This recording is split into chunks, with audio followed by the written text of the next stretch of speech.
최근 국내 증시를 포함한 글로벌 증시 견조한 상승 흐름을 보여주고 있습니다. 특히 미국채 10년물 금리가 1.5%대 견조한 흐름을 보이면서 테이퍼링에 대한 우려감도 조금은 나오고 있는 것 같은데 어떻게 보고 계세요? 최근에 우리가 시장을 앞서 나가는 투자 전략을 많이 제시를 해드렸잖아요. 뭐 그런 관점에서는 우리가 앞으로 테이퍼링이 어느 시기에 또 어떤 식으로 좀 진행이 될 건가, 이건 짚고 넘어갈 필요가 있는 것 같아요. 저희가 지난번에 뭐 미국 나스닥 시장이 급락 나올 때 그런 이야기를 했었죠. 자, 빨리만 여기서 회복이 된다면 좋고, 코스닥도 우리가 하는 사이에 날아가 버릴 수 있다, 뭐 이런 말씀 드렸죠. 근데 바닥을 치고 올라갈 때는 우리가 잡을 수 없게 강하게 움직여 버립니다. 근데 앞으로 이 조정도 마찬가지죠. 만약에 조정을 받는다면 우리는 조정이 충분히 뭐 시간을 두고 좀 진행이 될 거라고 하지만 또 어느 순간 조정을 받을 때는 좀 강하게 조정을 받습니다. 물론 그렇다고 해서 바로 조정을 받는 건 아니죠. 근데 앞으로 우리가 시장을 앞서 나간다면 테이퍼링에 대한 우려감도 우리가 좀 생각해 볼 필요가 있다, 이렇게 보시고, 특히나 파월이 최근에 외파적으로 좀 변했어요. 기존에는 뭐 3년간 금리 인상을 안 하겠다, 또 평균 물가 목표제 해서 뭐 2%를 뭐 일시적으로 넘어서더라도 괜찮다, 여러 가지 좋은 이야기를, 시장을 달래는 이야기를 많이 했습니다. 근데 최근에 워싱턴 DC 경제 클럽에서 약간 매파적인 발언을 했어요.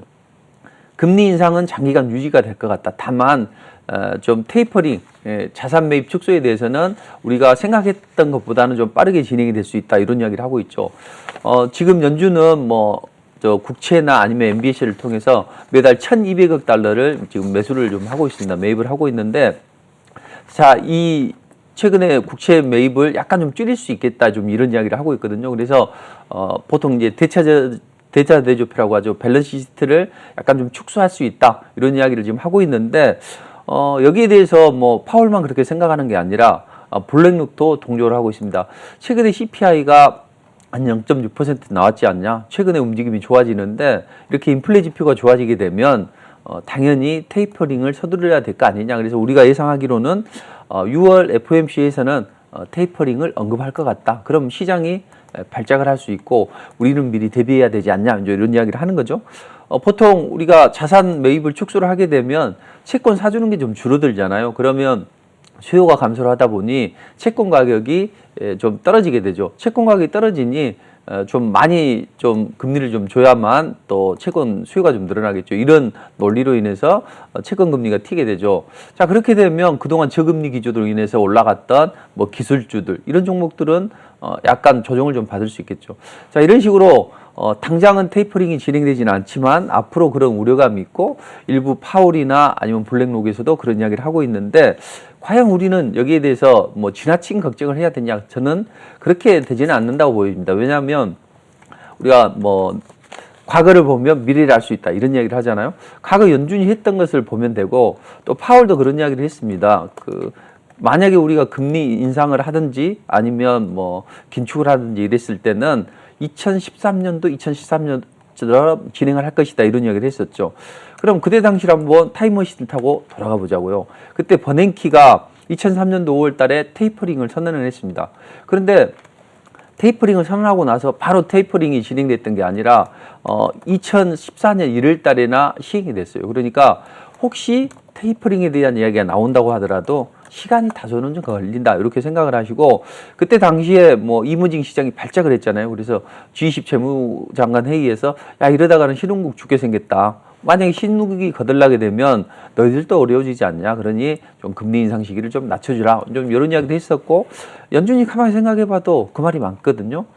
그래서 금리 인상 시기를 좀 늦췄고, 또 금리 인상을 할 때도 보면 바로 한꺼번에 뭐 몇 번을 인상하는 게 아니라 처음에 2015년도 12월 달에 한 번 인상했고, 또 그 다음에 2016년도 12월 달에나 두 번째 인상이 단행된 것을 보면 시간은 좀 많이 우리에게 필요하다, 이렇게 좀 보시면 될 것 같습니다.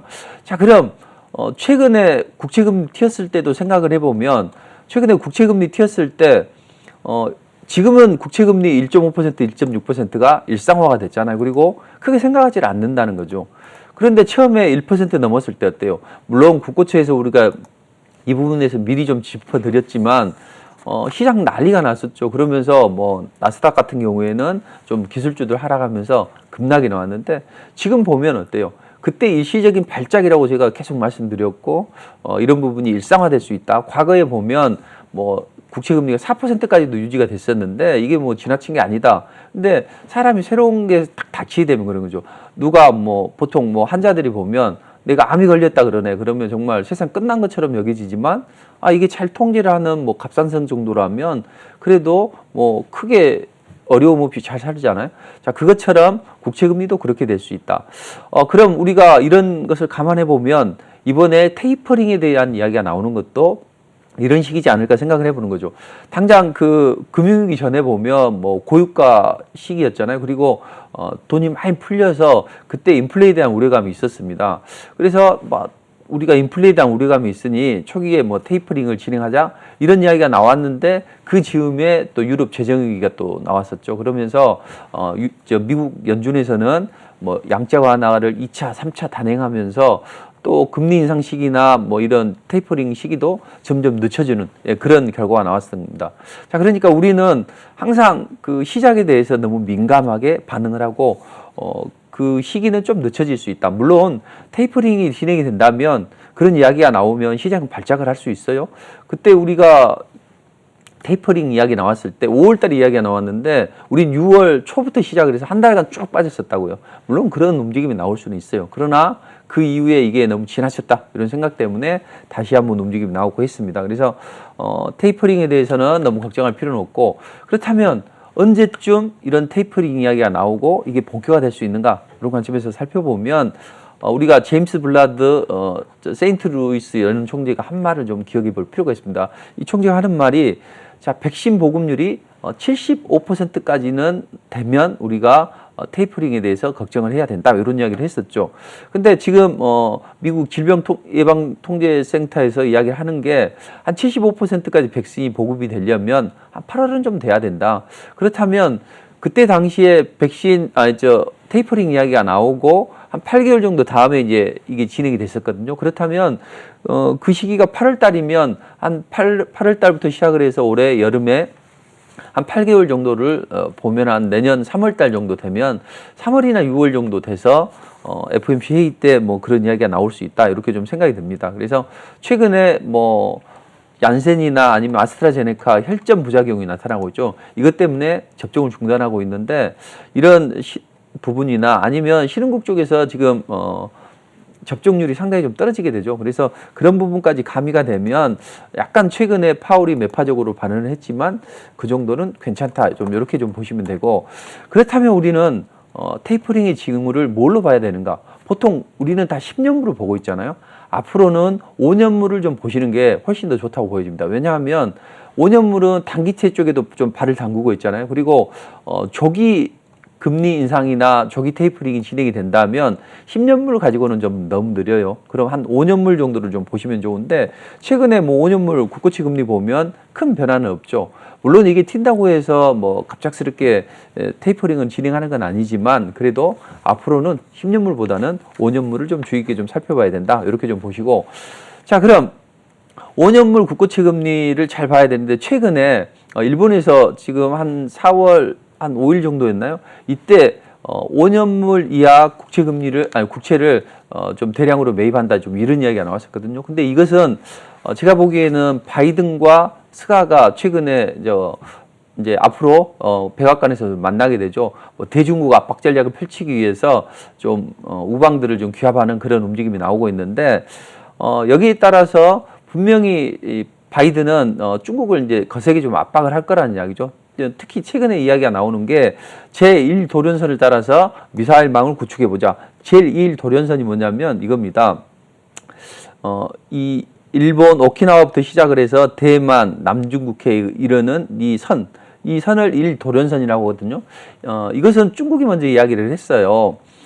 만약에 여기 이 제1도련선이나 제2도련선 안으로는 미국 군함이 들어올 수가 없다. 그러니까 허용하지 않겠다. 이렇게 해서 이야기를 했었고 중국은 제1도련선이라고 이야기를 하는 것이고 미국은 A2AD 이렇게 좀 이야기를 하는 겁니다. 그러니까 여기를 접근하지 마라 이런 거고 이제 미국도 여기에 대해서 그렇다면 중국이 여기 안으로 들어가게 되면 상당히 좀 민감하게 할 수 있으니까 우리는 미사일망을 구축을 할 때도 요 밖으로 이 선으로 해서 구축을 해보자 이제 이거거든요. 그래서 이 제1 도련선, 제2 도련선이 군사적으로는 상당히 좀 중요하게 쓰이는데 이번에 여기를 통해서 미사일 방위망을 좀 구축해보자 이제 이런 이야기가 좀 나오고 있는 거죠.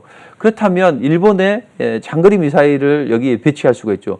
지난번에 대면에 뭐 배치한다, 아시아 어느에 배치한다, 한국에 배치한다 이런 이야기가 나왔었지만 사실 대면에다가 이야기하면 중국의 영린을 건드리는 거기 때문에 쉽지는 않을 것 같고 우리나라도 지금 중국과의 관계 때문에 상당히 좀 미국이 원하는 대로 안 해주잖아요. 그렇다면 좀 가장 효과적인 데가 일본이 될 수 있고 일본에다가 혹시라도 장기 미사일 배치를 좀 요청을 할 수가 있다는 거죠.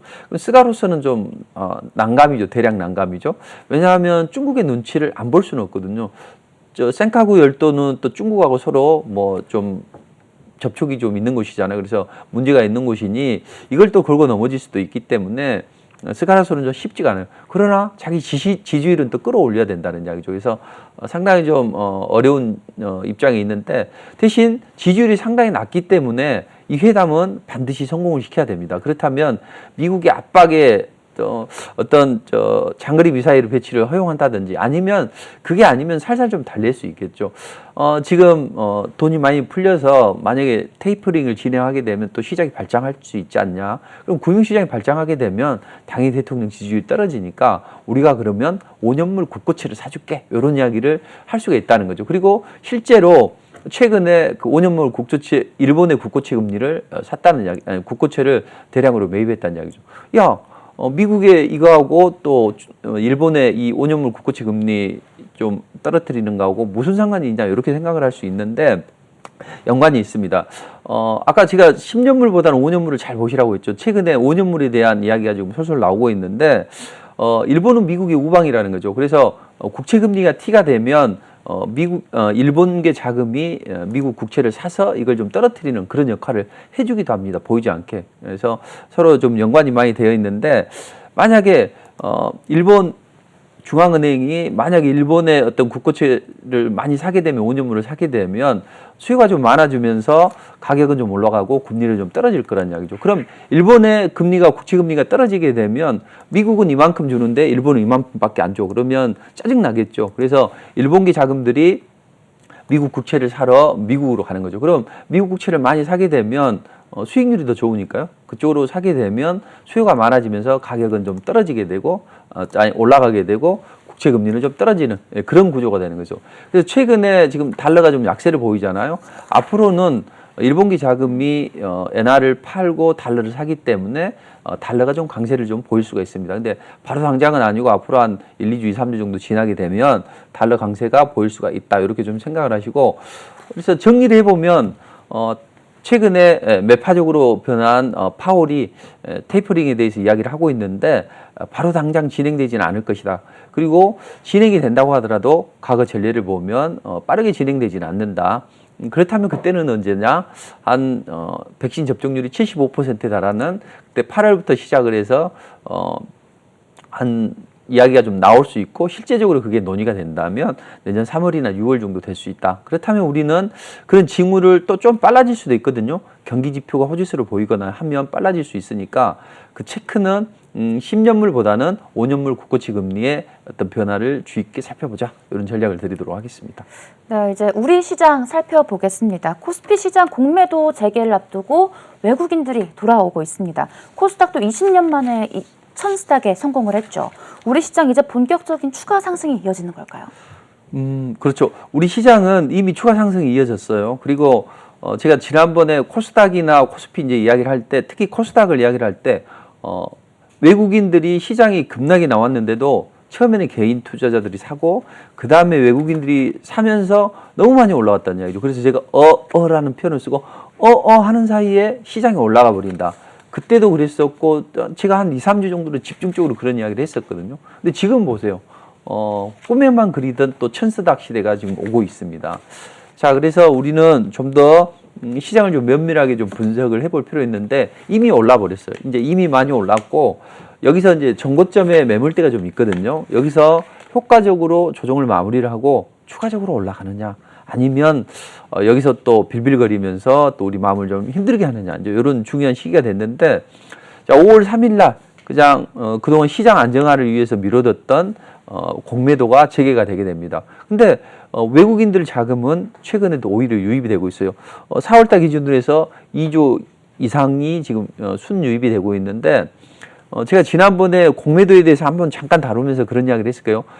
공매도를 원하는 그런 외국계 자금들이 빠져나가면서 좀 원달러 환율이 좀 올라갔다. 대신 이런 부분은 공매도가 재개가 되면 다시 한번 해먹기 위해서 돌아온다. 그러니까 지금 돌아오고 있거든요. 그래서 액티브나 뭐 롱숏이나 헤지펀드 이런 자금들이, 외국의 자금들이 계속 들어옵니다. 근데 얼마 전에는 중국이 성장이 나온다고 하면서 중국 쪽으로 좀 매수가 좀 들어왔었죠. 그때 뭐 미국이나 뭐 기타 아시아 국가들 전체적으로 안 좋은데 중국은 코로나를 잘 극복했다. 성장률도 이만큼 나오네 하면서 자금들이 중국으로 많이 몰려갔다고요. 근데 그런 자금들이 이제는 중국은 보면 어때요? 오히려 긴축을 하고 있잖아요. 버블을 우려하면서 긴축을 하고 있기 때문에 그런 자금들이 오히려 국내 시장으로 돌아오면서 중국은 좀 약세를 보이고 그동안 약세를 보였던 우리는 좀 강한 움직임이 좀 나오고 있죠. 자, 하면서 백신 접종이 4월 달부터 가속화 되면서 이제 점점 외국계 자금들이 들어왔는데, 작년에도 그랬고 올해도 그랬습니다. 결국 외국인들은요, 확실히 시장이 돌아선다 이런 징후가 나타날 때 들어온다고요. 그러니까 바이든이 당선돼도 안 들어오던 외국인들이 백신 접종이 나오고, 백신 이야기가 나오고, 그다음 이게 본격화되면서 들어왔고, 이번에도 백신 접종이 좀 잘 되면서 자금이 이제 우리 시장으로 좀 돌아오고 있는데, 자, 그렇다면 우리 외국인들의 자금은 이제 점점 들어온다는 이야기죠. 특히 개인 투자자분들이 자라보고 놀란 것은 소뚜껑 보고 놀란다고 이번에 한번 조정을 받아서 좀 적극적으로 공략을 안 해요. 보면 주위에서 보면 그때 당시에는 작년도에는 뭐 주식 안 하면은, 이야기 안 하면 말이 안 됐거든요. 근데 요즘에는 좀 뜸해요. 그런 것을 보면 개인 투자자분들 자금이 좀 제한적으로 유입이 되고, 그럴수록 외국계 자금들이 파워가 더 세진다는 이야기죠. 국민연금이 어제는 매수를 좀 하긴 했습니다. 그렇지만 20 몇 거래일 연속 지금 매도를 하고 있잖아요. 자, 그래서 기관들 입장은 약간 좀 매도인데 외국인들이 이럴 때를 이용해서 들어오고 있다. 왜? 한국 뭐 한은이 지금 GDP 성장률이 뭐 3% 이상이 나온다네. 또 FN 가이드로 집계를 해봐도 실적 추정치가 나오는 기업들을 한 220개 이상 기업들을 봤더니 한 순이익이 한 140조 나온다고 하네. 훨씬 더 상향 조정되고 있다는 거죠. 자, 그리고 특히나 최근에 미결제 약정이 좀 늘어나고 있습니다. 미결제 약정이라는 건 아직 결제되지 않는 건데, 시장이 좋아질 거라고 보고 지수 상승 구간에서는 미결제 약정이 증가를 하게 되면 시장이 상방으로 본다 이렇게 생각을 하는 거죠. 그래서 이런 여러 가지 좀 긍정적인 이야기가 좀 나오고 있는데, 정리를 해보면 코스피는 코스닥 대비 좀 약한 움직임이지만 이제 외국인들이 들어오면서 본격적으로 움직일 수가 있다. 이제 다음 주에 삼성전자나 이런 종목들이 움직이는가를 잘 봐야 돼요. 왜냐하면 최근에는 그 LG와 SK 간의 배터리 분쟁이 마무리가 됐고 그 종목들이 일시적으로 올라가긴 했어요. 근데 삼성전자 찔끔, 또 현대차 찔끔, 또 뭐 유가 올라간다면 또 정유주들 찔끔, 철강주들 찔끔 조금씩 올라갔는데, 과연 앞으로도 계속 이렇게 전개가 될 것인가, 아니면 다른 것들은 쉬어가더라도 뭐 삼성전자나 아니면 이쪽에서 본격적으로 한번 섹터 내 대형주들이 움직이는가, 이런 부분을 잘 살펴봐야 됩니다. 그래서 코스피는 외국계 자금이 들어왔다. 물론 많이 오른 측면은 있다. 그러나 시장의 체질이 약간 변할 수는 있고, 기존에 주도주가 안 나타나는데 삼성전자나 뭐 자동차는 좀 어려울 것 같긴 한데, 그래도 삼성전자나 기타 그 섹터 내 주도주들이 한 번씩 좀 강하게 움직이면서 좋은 흐름이 나올 수 있다 이렇게 보시고, 대신 이제 코스닥도 마찬가지입니다. 지금 1000스닥을 기록했잖아요. 1000포인트를 넘어서고 있는데 왜 이렇게 코스닥 쪽으로 자금이 몰리느냐. 저는 지난번에 한번 말씀드렸잖아요. 어떤 또 투자자가 저한테 어떻게 알았는지 전화번호를 알고, 코스닥이 안 좋을 때 그 코스피 대비해서 급락이 나왔잖아요. 그때 코스닥을 좋다고 이야기를 해줘서 너무 고맙다 이제 이런 말씀 해주셨는데, 그만큼 이제 코스닥은 잠재적인 메리트가 있는 거죠. 그동안 바이오주들이 너무 많이 빠졌어요. 그래서 좀 저가 메리트가 생겼고 밸류에이션 부담도 좀 완화됐었고. 근데 이제 실적 시즌이 다가오잖아요. 그러면 대형주들은 경기에 민감한 대형주들보다는 오히려 여기에서 좀 자유로운 그런 기업들이 코스닥에 많이 포진이 되어 있다. 그리고 요즘 때마침 코스닥에서 뭐 변이 바이러스나 아니면 백신이 좀 문제점이 있어서 백신 접종이 거부가 되고 하면서 코스닥에 관련 그 대형 바이오주들이 움직이는 경향이 좀 있었는데 불행다행으로 좀 그런 것들도 가미가 되면서 코스닥이 좀 더 올라갔다는 거죠.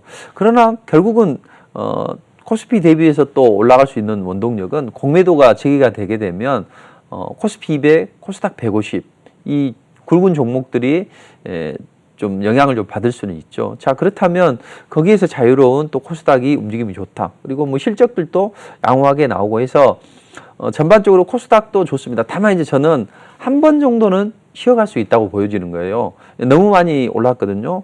가파르게 올랐기 때문에 혹시 미국에서 좀 발작을 하게 되면 또 테이퍼링이나 이런 우려감이 있어서 발작을 하게 되면 약간 좀 쉬어갈 수가 있습니다. 근데 미국이나 우리 증시와 마찬가지로 이제 정고점에 봉착을 한다는 이야기죠. 그러면 그동안 싸게 샀던 투자자들이 한번 차익 실현할까? 이런 생각이 좀 들 수가 있거든요. 그러니까 그 일시적으로 눌림을 주는데 그때는 지수 자체를 보지 말고 바로 빠지진 않아요. 바로 빠지진 않고 오히려 이제 그때는 좀 순환매가 나오고 또 그동안 못 샀던 종목이 가격 메리트가 생긴다면 오히려 이제 그때 매수를 하는 게 더 좋다. 이렇게 좀 보시면 될 것 같습니다. 그래서 많이 올랐고 정고점 매물 부담감이 있긴 합니다. 그렇지만 이게 바로 빼지는 않고 오히려 이제 코스피는 주도주가 나타날지를 잘 보고 코스닥은 오히려 일시적인 눌림목을 준다 하더라도 그때는 테마나 또 종목들이 순환매가 나오기 때문에 좀 종목에 좀 집중하는 전략을 가져보시면 좋을 듯 합니다. 네, 이렇게 이야기를 들어봤는데 그냥 반도체는 어떻게 보고 계세요? 우리가 최근에 반도체 관련주들이 잘 안 움직였잖아요. 네. 근데 앞으로는 뭐 반도체 대형주는 좀 확실히 좀 올라가는 걸 확인해야 돼요. 다음 주 정도가 되면 다음 주 이후에는 삼성전자가 이제 한번 좀 움직일 수 있는 여지는 있거든요. 근데 좀 이건 조심스럽게 좀 살펴봐야 되고, 근데 반도체 이 소부장이나 이런 종목들은 좀 우리가 앞으로 좀 봐야 될 것 같습니다. 최근에 바이든이 웨이퍼를 들고 나와서 이런 이야기를 했었죠. 이제부터는 이 반도체 패권을 우리가 가져가겠다. 그래서 이 부분은 중국을 압박하기 위해서 하는 측면도 있고 또 자국의 일자리를 창출하기 위해서 하는 부분도 있죠. 근데 뭐 글로벌 화상회의를 통해서 삼성이나 이런 쪽에 미국에 공장 지어놔라 이렇게 좀 대놓고 요구를 하고 있는데, 자, 이것 때문에선지 우리 문 대통령이 자극을 받아서 그러면 우리가 반도체 세계 1위 시장은 굳건하게 유지를 해야 되지 않겠나 해서 이 메모리 반도체 R&D에 투자하는 기업들에게는 뭐 40%까지 세제 혜택을 주겠다 이런 지금 이야기를 하고 있죠. 그리고 외국인들도 코스닥 반도체 업종을 많이 샀다는 거죠. 어제 기준으로 보면 한 10종목 중에서 뭐 5종목 정도는 반도체일 정도로 상당히 외국인 순매수 상위 종목 중에서 반도체 업종이 많다. 이렇게 좀 보시고, 그럼 반도체 업황이 그동안 좋지는 않았죠. 인텔에서 반도체를 뭐 조만간 만들어낸다고 하네, 뭐 이런 쪽으로 이야기를 하고 있는데, 자, 그런 부분이 분명히 우리 삼성전자에게는 악재는 될 수는 있어요. 그렇지만 제가 지난번에 한 1, 2주 전에도 반도체 소부장들을 제시를 해드리면서 오히려 성장이 뭐 반도체 시장이 한 8% 이상은 나올 수 있으니까 그때 오히려 소부장 관련주들 움직임이 좋다 이런 말씀 드렸는데, 지금 우리 반도체 수출도 전년 대비해서 8% 이상 나오고 있습니다. 자, 최근에 뭐 데이터 센터들이 뭐 이 서버용 메모리를 재고를 좀 많이 좀 축적을 좀 하려고 하고, 그다음 반도체 가격도 쇼티지 때문에 좀 상승을 하고 있고, 또 파운드리 업황도 좀 좋아지면서 반도체 업황 자체에는 볕이 들고 있습니다. 다만 삼성전자는 약간 좀 경쟁 우위에서 좀 낮아질 수 있겠다.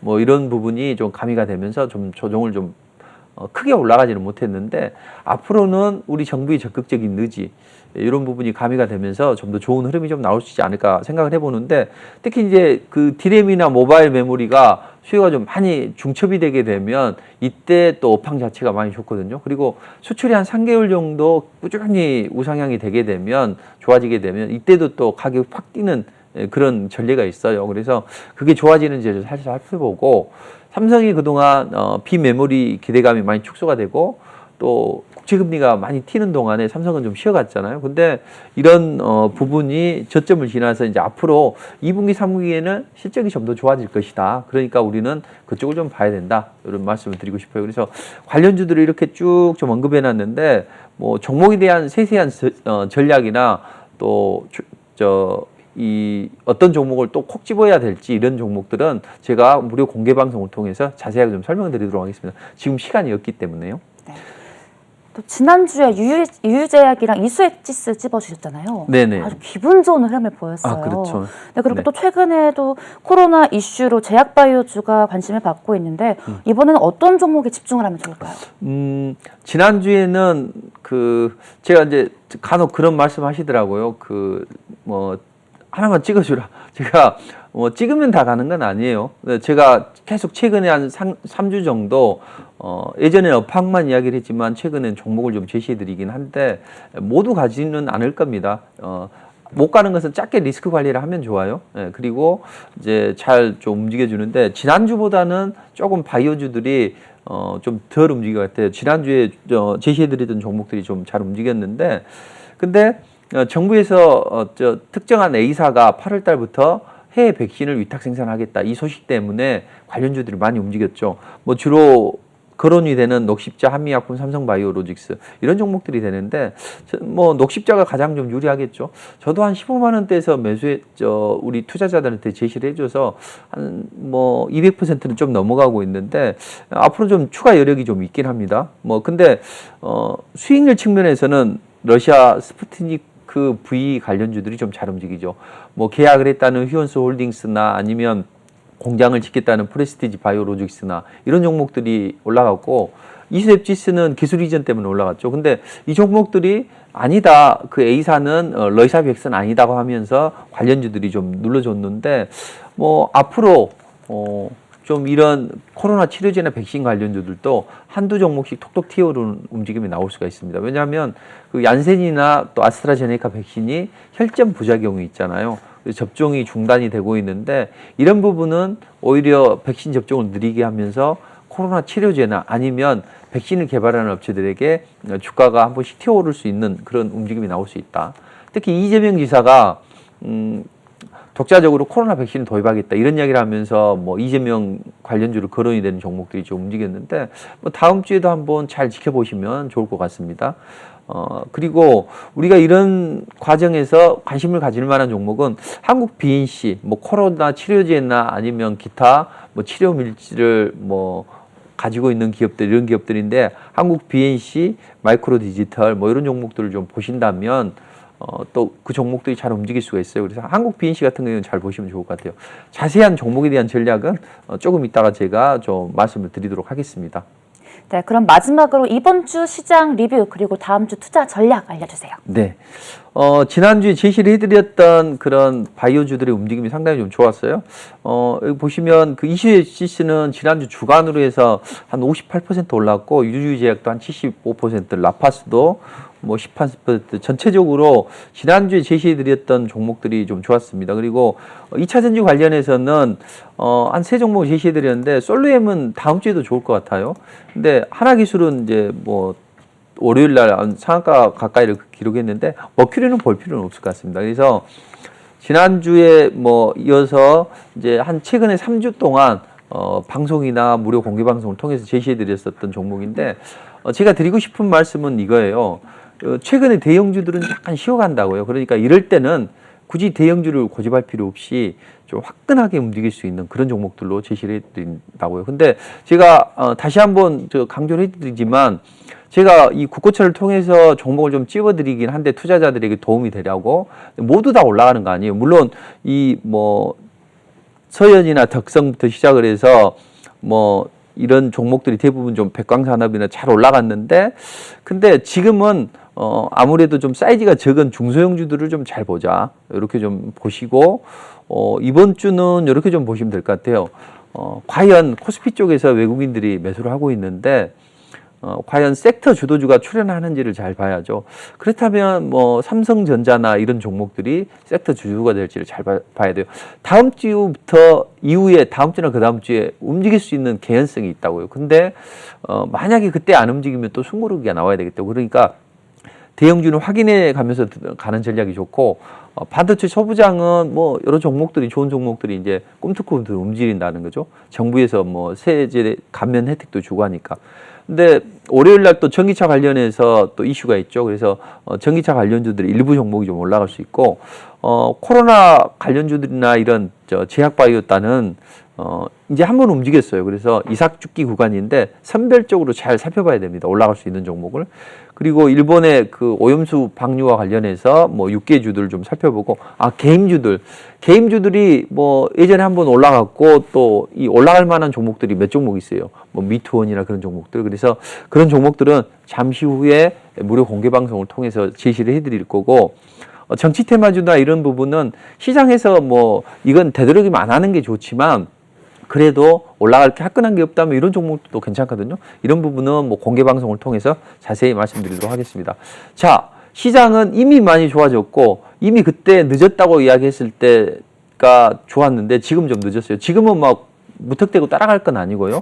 선별적으로 지수보다는 종목이 집중하는 전략이 좋습니다.